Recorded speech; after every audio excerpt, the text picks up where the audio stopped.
Hi everyone, my name is Arvin Milano and welcome to my YouTube channel. So, nobody asked, but I just got back from the dentist and my mouth is still In today's video, we are talking about some decorating mistakes that you might be making. And let's ignore if I'm sounding a little bit different today because of my mouth.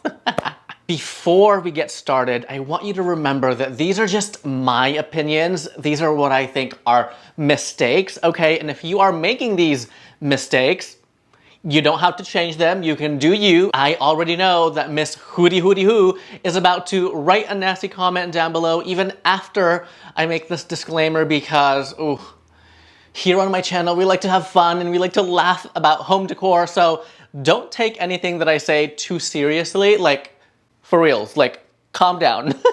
First decorating mistake that you might be making is asking anyone and everyone, what color are your white walls?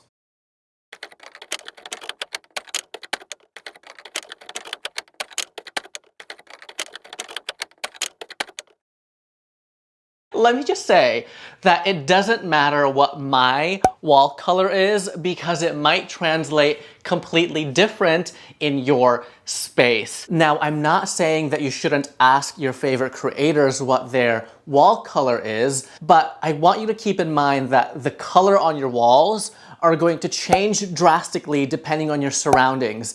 For example, my friend Masha, she lives in Miami, so she's literally right by the water, and anytime I see her stories or photos, her walls actually have this blue cast to it because of the, can't speak.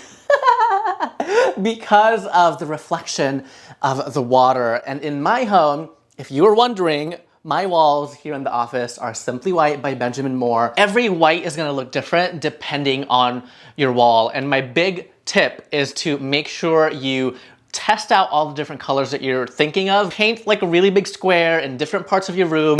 That way you can see what that paint is doing throughout the day, depending on the light situation, depending on your furniture, whatever. The next decorating mistake that you might be making is repeating the same pattern in one space. So picture your curtains to have like this big floral print, and then you take the same exact print and put it in the pillow, and then you put it on a chair, and then you put it on the rug, and it's just like so tacky. There's so much print going on, and the fact that it's all the same, oh my gosh, I don't even know. Okay, like, yes, your fabrics should kind of coordinate and it should match, but it shouldn't be the exact same fabric. It's not gonna look cute, you guys. You wanna like mix and match your prints. Try mixing small scale prints with larger scale prints. Opposites attract when you're mixing prints, and just keep it in the same color family and you'll be so successful.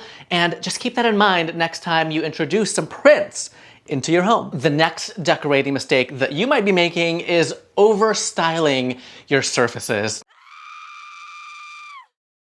Here on my channel, we love home decor, we love objects and vessels and all that stuff, but when you style your surfaces like this, or like this, there's no room for your eyes to breathe. And one of my biggest tips when you're styling surfaces is to follow the rule of threes, right? There's something about the power of 3 or odd numbers that just tricks your brain into thinking that it's aesthetically pleasing.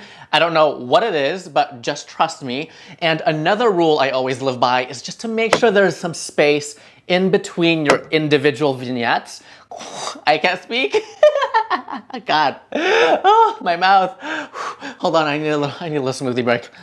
If you follow these little simple rules, just trust me, your surfaces are gonna be so much more chic. Okay, so bonus tip, a great way to add a decorative surface in your home if the rest is all cluttered is to use a pedestal. Now, this one is from Noir Furniture. It's actually a bar stool that I transformed into a pedestal, but I'm actually looking at this one over here.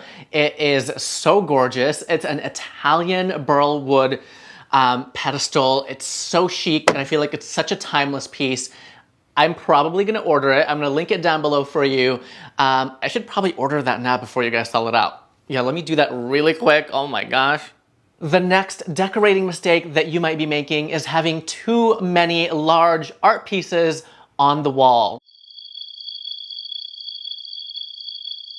Now, here on my channel, we love large and grand pieces of art, and I know you're probably thinking, but Queen, you have nothing on your walls. And yes, there's literally nothing on my walls because I just haven't found a large art piece that I'm like in love with, and I refuse to spend money on something that's just like, you know, mediocre and I'm gonna get rid of eventually. No, I'm gonna wait until I have the large art piece. But what I wanna say is you don't wanna have like a large art piece on one wall and then the opposite wall is another large art piece and then you have a really large floor mirror on the opposite wall. It's just too much. It just becomes a little bit overwhelming when everything is large, and you want to add a little bit of variety, right? So maybe in the opposite wall where you have your large, beautiful statement art that feels so successful, it makes you feel like a collector. Maybe on the opposite end, you do a gallery wall, right? Or smaller pieces of art, and maybe you accent it with like some sconces or some picture lights, which, by the way, I will link some of my favorite picture lights and sconces that are super affordable down below in the description box. I love accent lighting. I don't know what it is, like, especially at night, I love turning all the lights off and just having my sconces, my beautiful little lamps, and it's just such a vibe, right? Like at night, there's nothing better than having that. Anyway, I digress. Limit your large art pieces because you really just want the one piece that's gonna have the opinion, that's gonna like have something to say in a room. The next decorating mistake that you might be making is forgetting a rug in your entryway. And no, I am not saying you should have one of those plastic nasty rugs in the entryway. Oh, no, no, no, no, no, okay? The reason we want to have a rug in the entryway is, one, of course, when you are coming in and out of your house, you're dragging all this dirt, all this nastiness, and you don't want to drag that into your bedroom carpet, you don't want to drag it into your living room rug. And not only that, it's a great way for you to flex your interior design style with a beautiful rug. My favorites are vintage Persian style rugs or even jute rugs, okay? I have hand selected some of my favorite vintage runner rugs from small shops on Etsy. I'll link it down below. Make sure you check out those links down below if you've been needing a really nice area rug. All right, everyone, that was it for me today. Thank you so much for watching. If you enjoyed this video, don't go yet. Go ahead and watch my What's New at Target video. We did a little shop with me, which I haven't done in so long, and you guys seem to really enjoy it. So I might do more. Let me know if you want to see more of that. Don't forget to hit that subscribe button if you haven't done so already, and I will see you in the next video. Bye, everyone.